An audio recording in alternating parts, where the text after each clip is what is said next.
Good afternoon, everyone. In this lecture, we will discuss the three-phase synchronous machines, its working principle, construction, and advantages. So, synchronous machines are the AC machines. The synchronous machines rotates with the synchronous speed ns.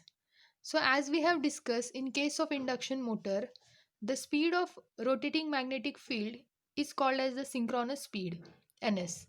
Ns is equals to 120 f by p. Okay. So, in case of induction motor, the rotor was lagging behind the stator speed. So, the rotor speed we called it as a nr. But in case of synchronous machines, our rotor is moving exactly with the stator speed, and that is ns. So this is the unique feature of synchronous machines. Now the synchronous machines are divided into two types: synchronous generators, or it is called as the alternator, and synchronous motors. Now synchronous generators, as we know, these are the machines converting mechanical energy into alternating electrical energy. These are called as the synchronous generators, or also we called it as a alternators, because it generates the alternating power. The alternator generates AC voltage at a rated frequency at a speed ns. Then synchronous motors.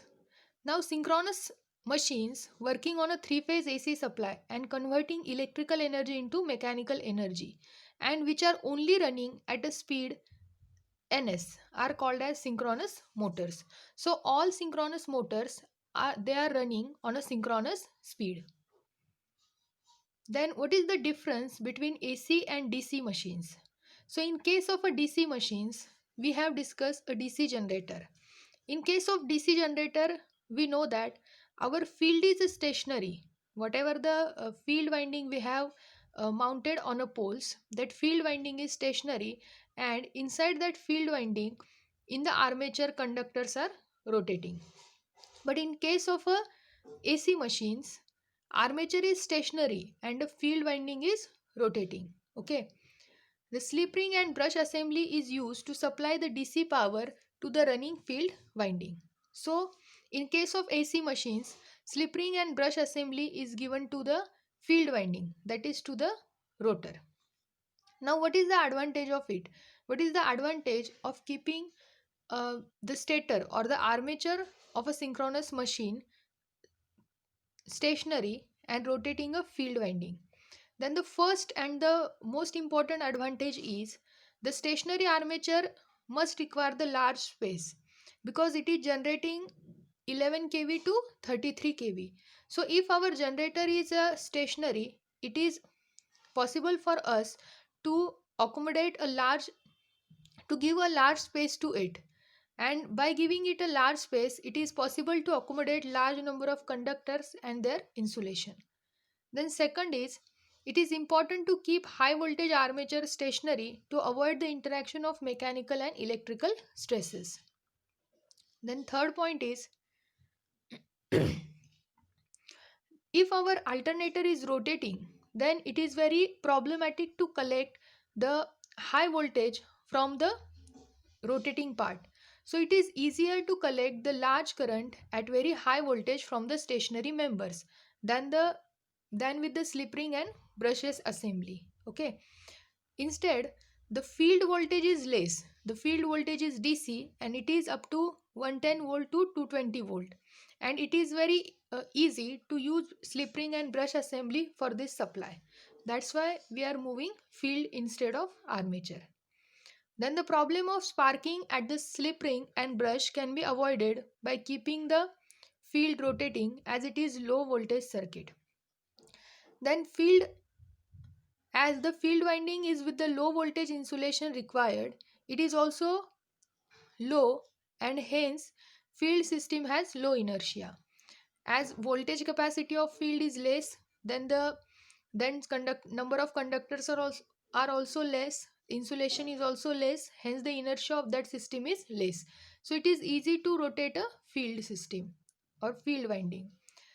Then rotating field makes the overall construction simple, robust, and with the low inertia it is easy to rotate with the high speed. Then ventilation arrangement.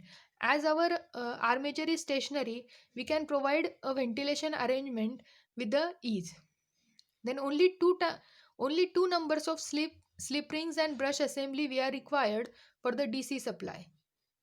If we are using if we are rotating our armature, we require at least 3 sets of slip ring and brush assembly. But for a DC supply, only 2 slip rings and brush assemblies are enough.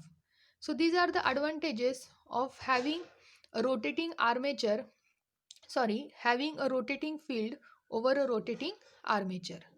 Okay. Now we will move towards the construction of synchronous machines. Now, construction of synchronous motors consists of a stator. Now, what is stator? As we have discussed a stator already in case of induction motor. So, the stator is the stationary armature which consists of teeth and slot type of construction to hold the armature winding similar to the armature of DC generator. Again, this is having a laminated type of construction. So laminated type of construction means we are making a sheets of a material, say we are using silicon steel material. So we are using a sheets of zero point 0.4 to 0.5 mm thickness. Then we are drawing the teeth and slot on these sheets. Then we are laminate them and stamp together. So our stator is formed.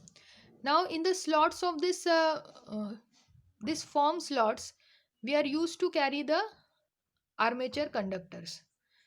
The stator core has a laminated type of construction to keep ED current loss minimum, and we are using here silicon steel material to minimize the hysteresis loss.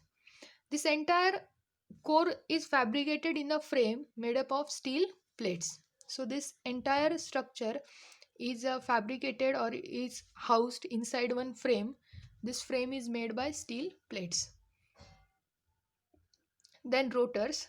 The rotors of synchronous motors can be of salient pole type, also called as projected pole type, and the second type of rotor is cylindrical or non-salient type. So the rotor is carrying a field winding excited with the DC supply to create a magnetic poles. So here the field winding is on a rotor. Okay.